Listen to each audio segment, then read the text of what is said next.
All right, so I am starting The Girl Who Drank the Moon today.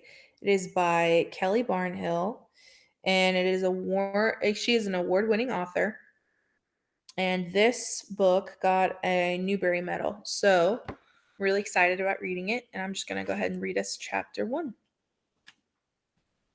Chapter 1, in which a story is told. Yes, there is a witch in the woods. There has always been a witch. Will you stop your fidgeting for once? My stars, I have never seen such a fidgety child. No, sweetheart, I have not seen her. No one has. Not for ages. We've taken steps so that we will never see her. Terrible steps. Don't make me say it. You already know anyway. Oh, I don't know, darling. No one knows why she wants children. We don't know why she insists that it must always be the very youngest among us. It's not as though we could just ask her. She hasn't been seen. We make sure that she will never be seen. Of course she exists. What a question. Look at the woods. So dangerous. Poisonous smoke and sinkholes and boiling geysers and terrible dangers every which way. Do you think it is so by accident? Rubbish. It was the witch. And if we don't do as she says, what will become of us? You really need me to explain it? I'd rather not. Oh, hush now, don't cry. It's not as though the Council of Elders is coming for you, now is it? You're far too old. From our family? Yes, dearest. Ever so long ago, before you were born. He was a beautiful boy. Now finish your supper and see to your chores. We'll all be up early tomorrow. The day of sacrifice waits for no one, and we must all be present to thank the child who will save us for one more year. Your brother? How could I fight for him? If I had, the witch would have killed us all, and then where would we be? Sacrifice one or sacrifice all. That is the way of the world. We couldn't change it if we tried. Enough questions. Off with you, fool child. Chapter 2, in which an unfortunate woman goes quite mad. Grand Elder Gerald,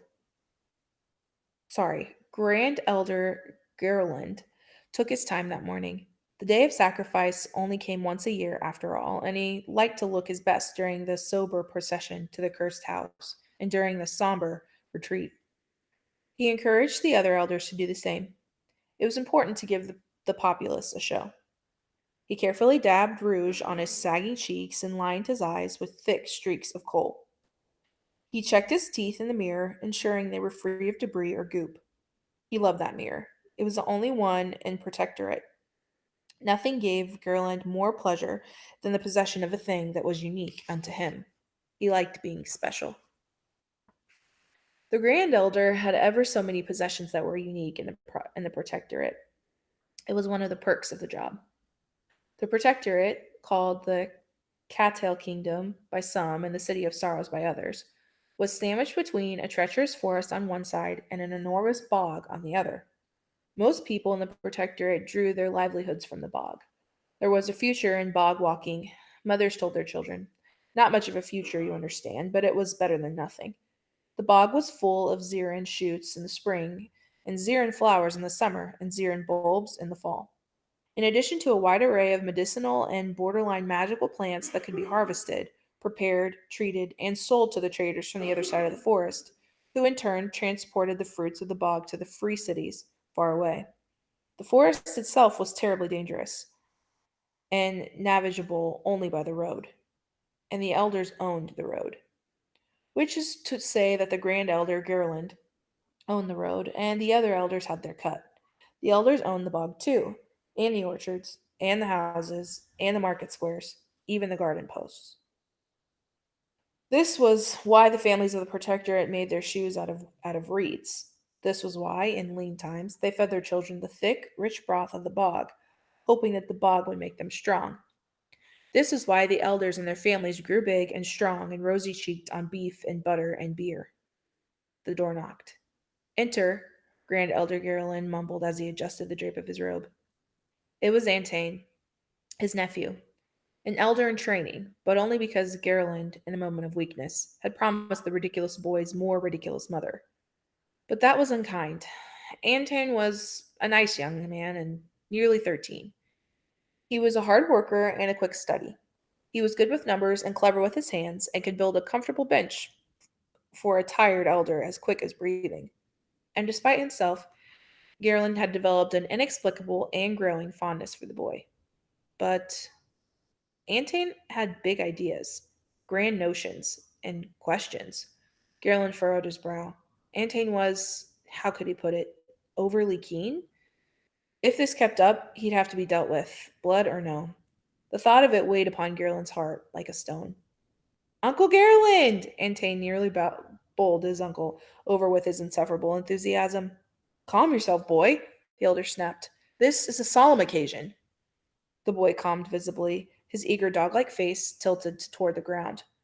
Gerland resisted the urge to pat him gently on the head. I have been sent, Antane continued in a mostly soft voice, to tell you that the other elders are ready, and all the populace waits along the route. Everyone is accounted for. Each one, there are no shirkers. After last year, I doubt there will ever be again, Antane said with a shudder. Pity. Gerland had checked his mirror again, touching up his rouge. He rather enjoyed teaching the occasional lesson to the citizens of the protectorate. It clarified things. He tapped the sagging folds under his chin and frowned. Well, nephew, he said with an artful swish of his robe, one that had taken him over a decade to perfect. Let us be off. That baby isn't going to sacrifice itself after all. And he flowed into the street with Antane stumbling at his heels. Normally, the day of sacrifice came and went with all the pomp and gravity that it ought. The children were giving over without protest. Their numb families mourned in silence, with pots of stew and nourishing foods heaped into their kitchens, while the comforting arms of neighbors circled around them to ease their bereavement. Normally, no one broke the rules, but not this time. Grand Elder Gerland pressed his lips into a frown. He could hear the mothers howling before the procession turned onto the final street. The citizens began to shift uncomfortably where they stood.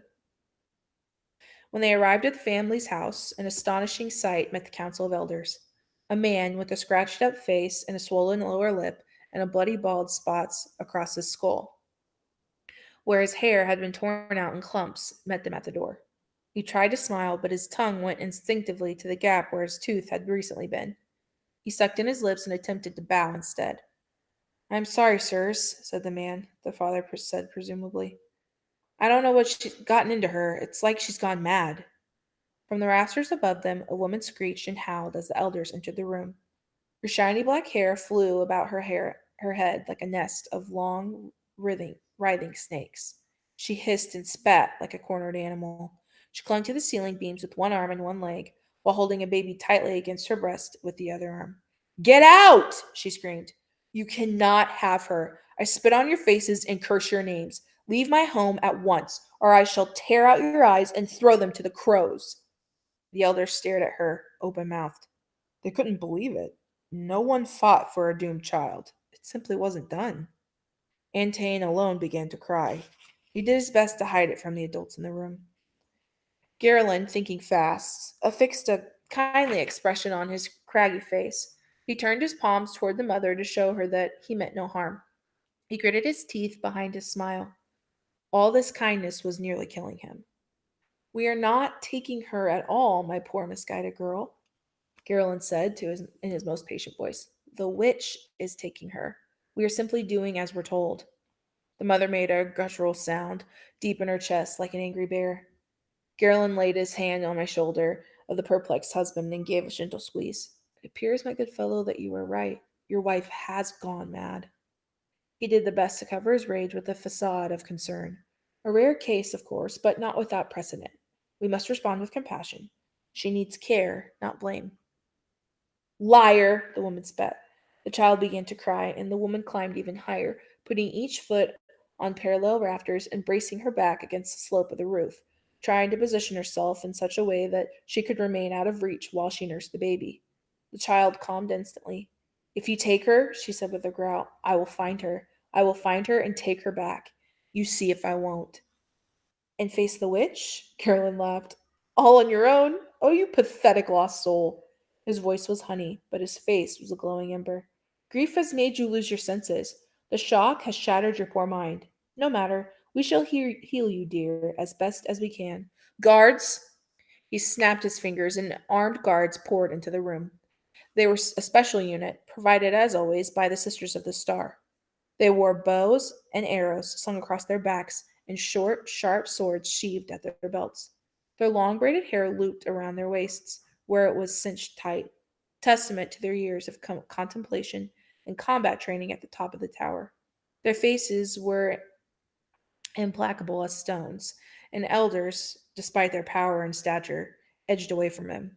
The sisters were a frightening force, not to be trifled with.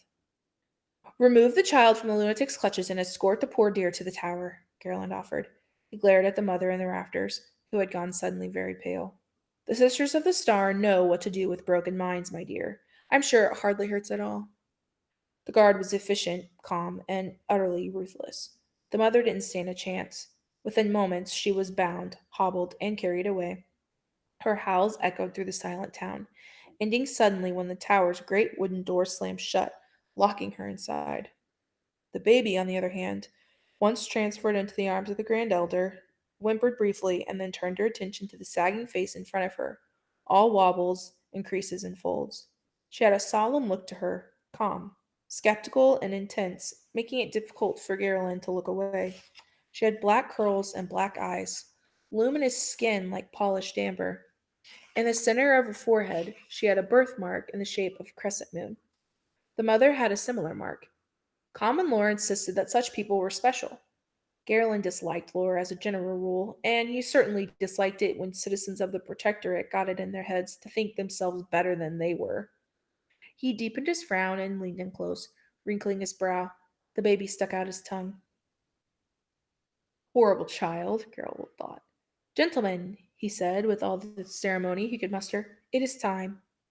The baby chose this particular moment to let loose a large, warm, wet stain across the front of Garland's robes. He pretended not to notice, but inwardly he fumed. She had not done it on purpose, he was sure of it. What a revolting baby. The procession was, as usual, somber, slow, and insufferably plodding. Garland felt he might go mad with impatience. Once the Protectorate's gates closed behind them, though, and the citizens returned with their melancholy broods of children to their drab little homes, the elders quickened their pace. But why are we running, uncle? Antane asked. Hush, boy, Garland hissed, and keep up. No one liked being in the forest, away from the road. Not even the elders. Not even Garland. The area just outside the Protectorate walls was safe enough, in theory, but everyone knew someone who had accidentally wandered too far and fell into a sinkhole, or stepped in a mud pot, boiling off most of their skin, or wandered into a swale where the air was bad and never returned. The forest was dangerous. They followed a winding trail to the small hollow surrounded by 5 ancient trees, known as the Witch's Handmaidens. Or 6. Didn't it used to be 5? Garland glared at the trees, counted them again, and shook his head. There were 6. No matter. The forest was just getting to him. Those trees were almost as old as the world, after all. The space inside of the ring of trees was mossy and soft, and the elders laid the child upon it, doing their best not to look at her. They had turned their backs on the baby and started to hurry away when their youngest member cleared his throat. So, we just leave her here? Antane asked. That's how it's done? Yes, nephew, Garland said. That is how it's done.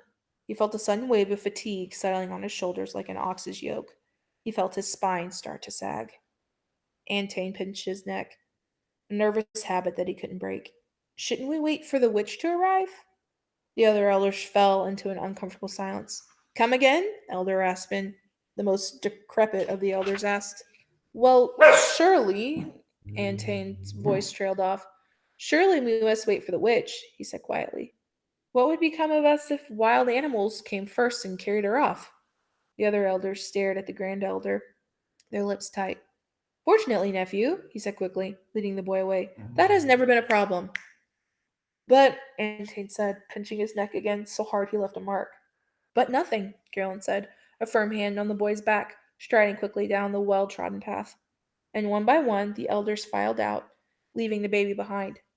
They left knowing, all but Antane, that it was not a matter of if the child were eaten by animals, but rather that she surely would be. They left her knowing that there surely wasn't a witch. There never had been a witch. There were only a dangerous forest and a single road and a thin grip on a life that the elders had enjoyed for generations. The witch, that is the belief in her, made for a frightened people, a subdued people, a compliant people, who live their lives in a saddening haze, the clouds of their grief numbing their senses and dampening their minds. It was terribly convenient for the elders' unencumbered rule. Unpleasant, too, of course, but that couldn't be helped. They heard the child whimper as they tramped through the trees, but the whimpering soon gave way to the swamp sighs and the bird songs and the woody creaking of trees throughout the forest. And each elder felt as sure as she could, or he could, be that the child wouldn't live to see the morning, and that they would never hear her, never see her, never think of her again. They thought she was gone forever. They were wrong, of course. All right, that was chapter 1 and 2.